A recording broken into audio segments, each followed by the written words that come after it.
تھی اور چیلنجز زیادہ تھے، اور ان چیلنجز کے مقابلے میں کام کا لوڈ زیادہ ہوتا تھا کیونکہ مین پاور دفاتر میں کم ہوتی تھی، اور اس کے مقابلے میں کام زیادہ ہوتا تھا، اور جو اجرتیں اور وہ جو سہولیات تھی وہ نہ ہونے کے برابر تھی. تو اس دور میں ان سے زیادہ یقیناً مطلب کسی کو زیادہ پتہ نہیں ہوگا کہ کیا مسائل وہ ہیں. تو یقیناً وہ جو بات تشریف لائیں تو اس حوالے سے بھی کچھ نہ کچھ وہ کریں گے. خصوصاً جو مستر ناصر صاحب نے کہا کہ پشاور پریس کلب کے حوالے سے ان کا اپنا ایک کردار ہے، تو اس کردار کے حوالے سے پشاور پریس کلب کے لیے بھی کچھ بڑا کر کے جائیں گے. آپ لوگ بہت شکریہ ایک بار.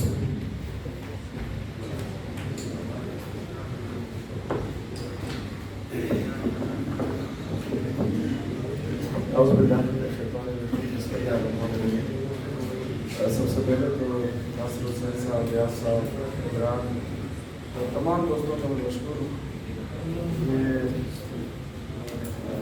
یہ میرے لیے انتہائی اہم اس لیے کہ اس پروگرام کی بنیاد میں نے رکھی ملاقات. تو اس کا مقصد یہ ہوتا تھا کہ ہم ڈفرینٹ طبقے سے لوگوں کو بلائیں، ان کو موقع دیں، اور تاکہ ہم ان کو سن بھی سکیں. ان کی جو کمیونٹی کی مشکلات ہوتی ہیں، ان کی صحافت کا کام یہ ہوتا ہے کہ مسائل کو اجاگر کرنا.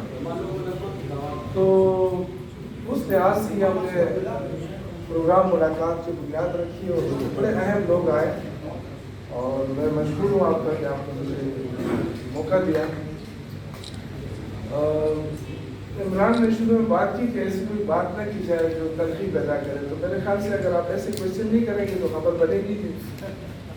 سب سے پہلی بات یہ ہے کہ آپ اچھے سوالات کریں، تلخ کریں، تاکہ آپ کو جواب ملے. اور جس طرح ریاض بھائی نے کہا کہ جس وقت میں یونین کا پریزیڈنٹ بنا 92 میں، تو غالباً اس وقت افغانستان بار بھی کے اوپر تھی اور کافی مشکلات بھی تھی. اور جب ہمیں افغانستان بھیجا جاتا تھا تو نہ تو کوئی انسینٹیوز ہوتے تھے، صرف یہ ہوتا تھا کہ چلو ہم افغانستان دیکھ لیں گے، اور یہ جو وار کی رپورٹنگ ہوتی ہے وہ کیسے ہوتی ہے. تو ایک جذبہ ہوتا تھا، اور جذبے کے ساتھ ہم جاتے تھے. پہلی دفعہ میں ٹرک کے اندر گیا کابل، اور وہاں منصور صاحب اللہ بخشے وہ میرے ساتھ تھے، اور غالباً 3 دن تو ہم نے سروری میں ہمیں روکے رکھا. تو اس کے بعد دوسری مرتبہ میرا رفیق صاحب تھے اللہ بخشے، اور ایک ہمارے ساتھی کا کرکٹر ہیں، ان کے والد صاحب اس وقت وہ ڈرائیور تھے، وہ تو ان کے ساتھ میں گیا. تو یہ 2-3 دفعہ جانا بھی ہوا، اور بہت ساری ایسی چیزیں ہیں جو میں یہاں بتا تو نہیں سکتا کیونکہ ہمارے بہت سارے لوگ اس کے اندر ہوتے ہیں، تو اس کو تو میں ذکر نہیں کر سکتا. لیکن بہت ہی ایک قسم کا میں کہوں گا کہ وہ جو وقت میں یاد کرتا ہوں تو ابھی میں سوچتا ہوں کہ 2 دفعہ تو فائرنگ ہوئی ہماری گاڑی کے اوپر. اور ایک دن مجھے جب شام کو میں واپس آ رہا تھا کابل سے، تو ایک جلال آباد سے پہلے جگہ آتی ہے، تو اس میں انہوں نے روکا اور کہا کہ ہمیں تیل چاہیے. اور شام کا ٹائم جب میں نے کہا اگر آپ تیل لے لیں گاڑی سے تو میں کیسے جاؤں گا. تو اس طرح کی مشکلات ہوتی تھی. اس کے باوجود بڑا شوق ہوتا تھا. سردار صاحب، سجاد صاحب، سارے سب کلیگ تھے، اور اس خوف کے باوجود ہر کوئی چاہتا تھا کہ میں کابل جاؤں. تو اس کا مطلب ہے کہ اس زمانے میں لوگ بڑی دلچسپی بھی لیتے تھے صحافت میں. ہم جب کوئی پریس کانفرنس کے لیے آتا تو سارے رپورٹرز یہاں موجود ہوتے تھے، اور ہر بندہ چاہے وہ کسی تاجر تنظیم کی پریس کانفرنس کیوں نہ ہوتی، کسی لیبر لیڈر کی کیوں نہ ہوتی، ہم ایک دوسرے سے انٹرو چھپاتے تھے اور اپنی انٹرو بناتے تھے تاکہ یہ زیادہ سے زیادہ فلیش ہو سکے، اور جو انٹرو میں بناؤں وہ ناصر کے ساتھ نہ ہو. تو یہ ایک دوڑ بھی ہوتی تھی، ایک شوق بھی ہوتا تھا.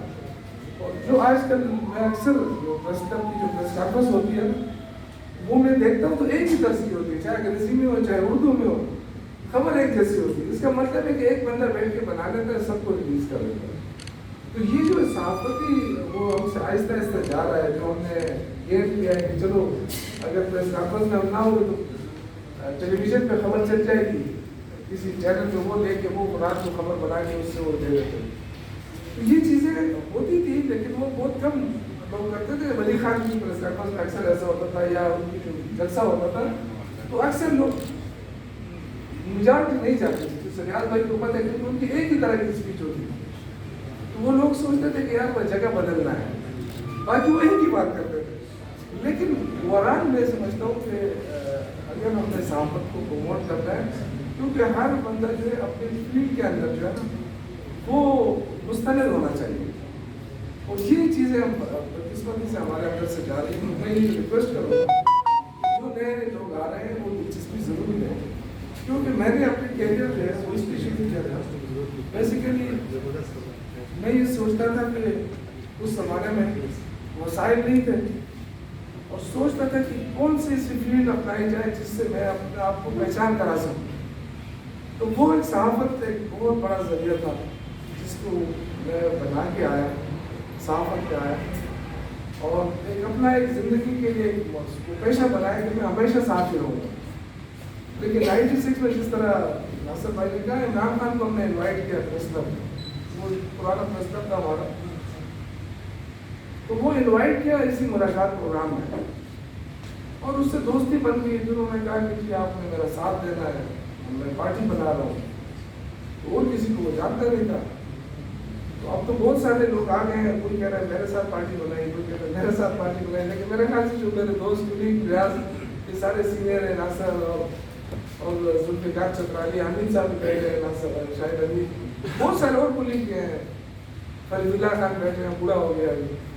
تو یہ سارے دوست مجھے کہتے تھے کہ یار اس پارٹی سے آپ کو کیا لینا, کیونکہ اس وقت تو ایسی کوئی وہ تھا ہی نہیں. شہزاد فوٹوگرافر ہوتا تھا, میں اس کو بھگاتا تھا کہ نیتا انٹرویو کے لیے یار جائے عمران خان کی کورش کرنا ہے, تصویر بنانی ہے, یہ کرنا ہے. تو یہ چیزیں تھی ہم, لیکن اس مقصد کے لیے نہیں تھی کہ میں کہیں وزیر بن جاؤں, MPA بن جاؤں. عمران خان کی جو باتیں ہوتی تھی, جو کاز ہوتا تھا, میں اس کو سپورٹ کرتا ہوں. وہ میرے مطابقت ہوتی کہ اس ملک کے اندر اتنے وسائل ہیں اور پھر بھی ہم روکے کہ ہم بھیک مانگنے جاتے ہیں. کیوں نہ ایسی قوت بنے جو ان وسائل کے ریسورسز کو سامنے لے کر آئے, اس سے فائدہ اٹھائے, اس ملک کو آگے لے جائے. تو آپ دیکھیں کہ ہمارے خلاف ایک ہی چیز آئی کہ مہنگائی ہے, عمران خان کو ہٹاؤ. لیکن آپ یہ نہیں دیکھتے کہ پورے 1.5-2 سال کرونا کے اندر پوری عالمی مارکیٹ کریش کر گئی, اور اس کے باوجود عمران خان کے دور میں ہماری ایکسپورٹ بڑھی, اور اس کے دور میں مہنگائی کی شرح جو ہے وہ 16% سے اوپر نہیں گئی, آج 45% پہ چلی گئی. ہم جب آئے تو $20 ارب خسارہ تھا اس ملک کا, اور ٹوٹل جو اس وقت وہ تھی وہ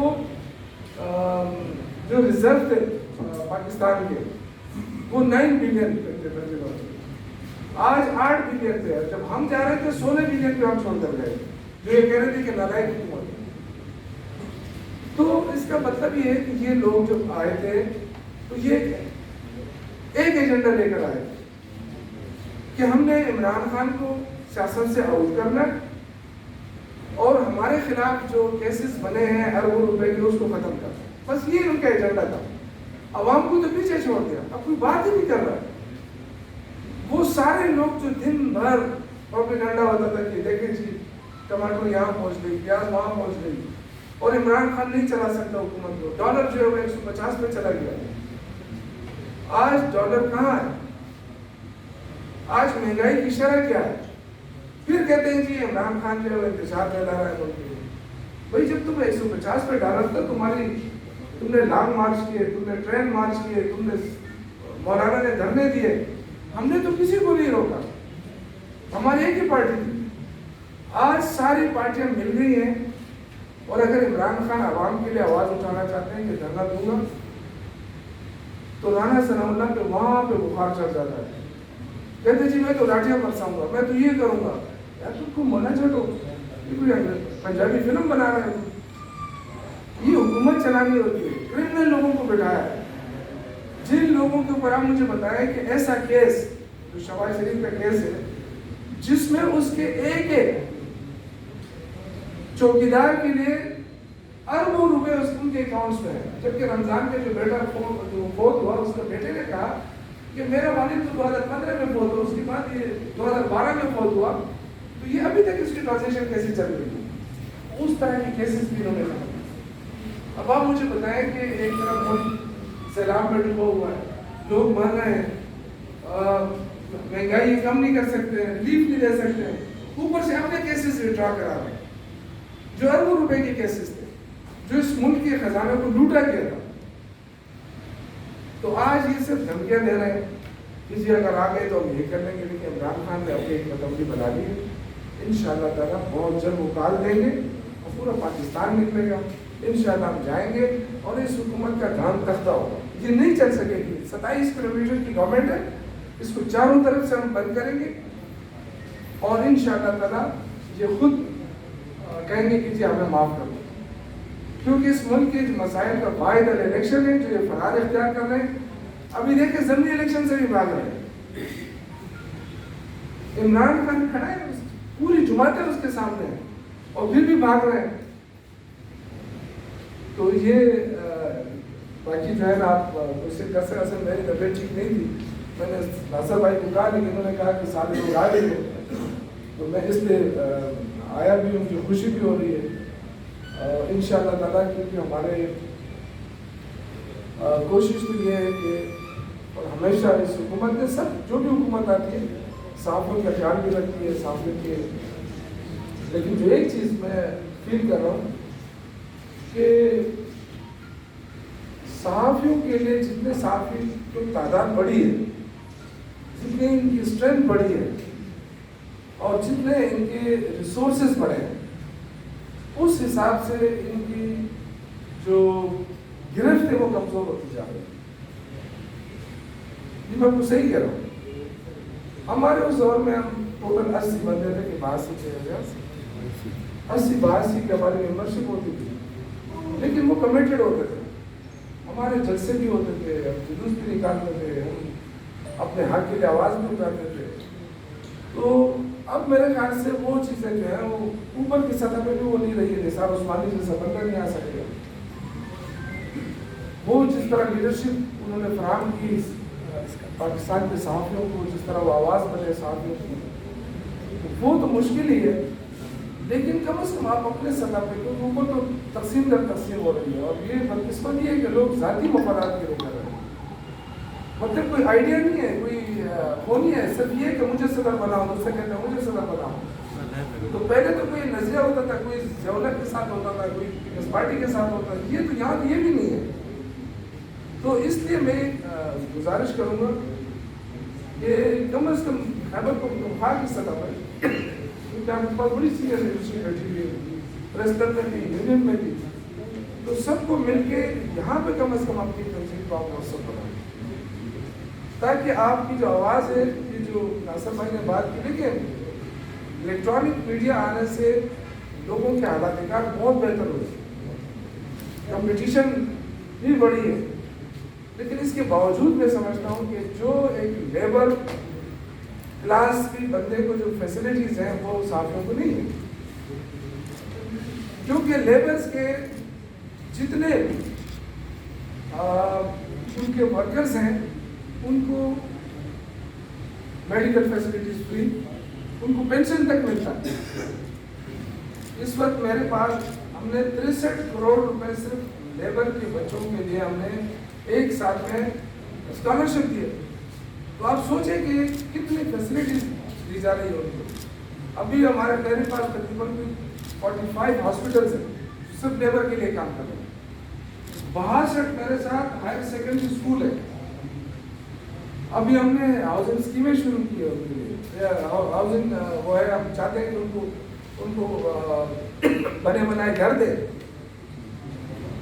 تو یہ چونکہ صحافیوں کے یہاں پہ, چونکہ یہ لوگ ان کے اداروں کی طرف سے یہ ESSI کے ساتھ وہ نہیں ہے, رجسٹر نہیں ہے, تو بہت بڑی فیسلٹی سے معلوم ہو رہا ہے. تو میں ریکویسٹ کروں گا ریاض بھائی سے کہ تھوڑا سا اداروں کے ساتھ نیگوشیٹ کر کے تھوڑا کر کے